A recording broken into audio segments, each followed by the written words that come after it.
Gua asumsikan lo udah tahu apa itu saham dan apa itu perusahaan terbuka. Lo juga udah tahu bahwa perusahaan bisa diwakilkan oleh lembaran-lembaran kertas. Gua pribadi setelah tahu informasi kayak gitu dalam hati langsung bertanya-tanya, gimana ya caranya gua bisa beli si lembaran kertas itu? Apa bisa lewat bank? Atau harus ke perusahaan terkait? Kalau lo punya pertanyaan yang isinya kurang lebih kayak gitu, gue harap gue mampu menjelaskan dengan mudah di video kali ini mengenai mekanisme jual dan beli saham.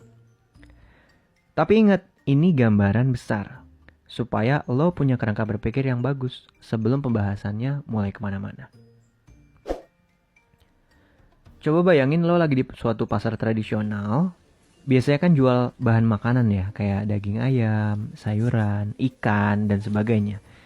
Sekarang kita coba bayangkan, penjual tersebut bukan lagi jualan ayam. Tapi yang dijajakan di depannya adalah lembaran-lembaran kertas alias saham perusahaan. Itulah yang disebut sebagai pasar modal, di mana ada orang-orang jual dan ada orang-orang beli si kertas-kertas kepemilikan saham itu. Hal yang menarik di pasar modal adalah kita nggak pernah tahu saham ini kita beli dari siapa, dan seandainya kita jual, kita juga nggak tahu siapa yang beli. Inilah yang membedakan pasar modal dengan pasar tradisional. Kalau di pasar tradisional, misalkan kita beli ayam nih, lo kan tahu yang jual adalah orang itu. Meskipun lo nggak tahu namanya, tapi lo tahu wajahnya. Dan penjualnya sadar bahwa lo adalah pembeli ayamnya. Kenapa bisa kayak gitu? Kenapa bisa nggak saling tahu? Karena untuk melakukan jual beli di pasar modal, kita itu harus memakai jasa orang lain. Jasa tersebut dinamakan sebagai sekuritas atau broker atau pialang.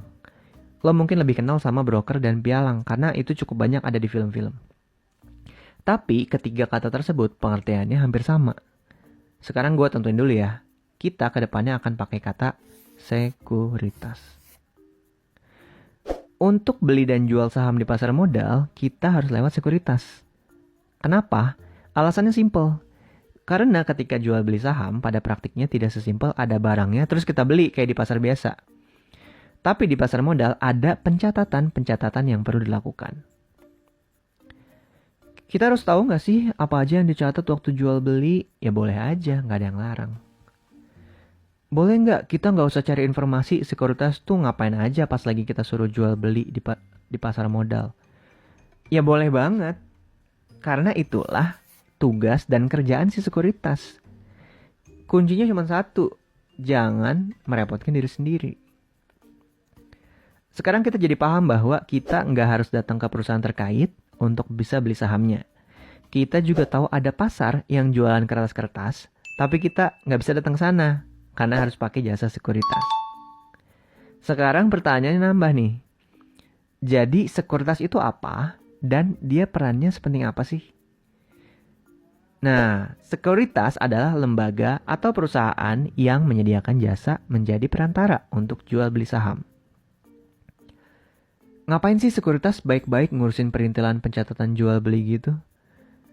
Ya kan nanti ujungnya kita akan bayar jasa si sekuritas ini pada saat kita melakukan transaksi beli ataupun jual. Saat beli, kita harus bayar jasa sekuritas itu sekitar 0,15% dari total transaksi. Saat jual, kita bayar sekitar 0,25%. Tapi sekuritas itu ada banyak. Harga jasa yang ditawarkan juga berbeda-beda. Tapi 0,15% saat beli dan 0,25% saat jual adalah kisaran harga rata-rata. Jadi kisaran segitulah jasa untuk sekuritas. Cukup adil kan? Kita mau jual beli, diperantarai sama sekuritas. Terus setelah transaksi berhasil, kita bayar deh sekuritasnya. Kalau nggak berhasil, ya kita nggak bayar. Simple. Terakhir, gimana nih cara kita nyuruh sekuritas untuk ngelakuin transaksi beli ataupun jual? Rata-rata sepengetahuan gue, sekuritas itu punya aplikasi yang bisa dibuka lewat handphone atau gadget lainnya. Transaksinya online kok. Nggak jauh beda dengan ketika lo jual atau beli barang di internet zaman sekarang. Yang penting adalah buka akun sekuritas dulu. Baru bisa kita bahas lebih lanjut. Intinya, kalau lo pernah beli atau jual sesuatu lewat internet, lo nggak akan begitu kesulitan deh memahami cara beli dan jual di aplikasi sekuritas itu.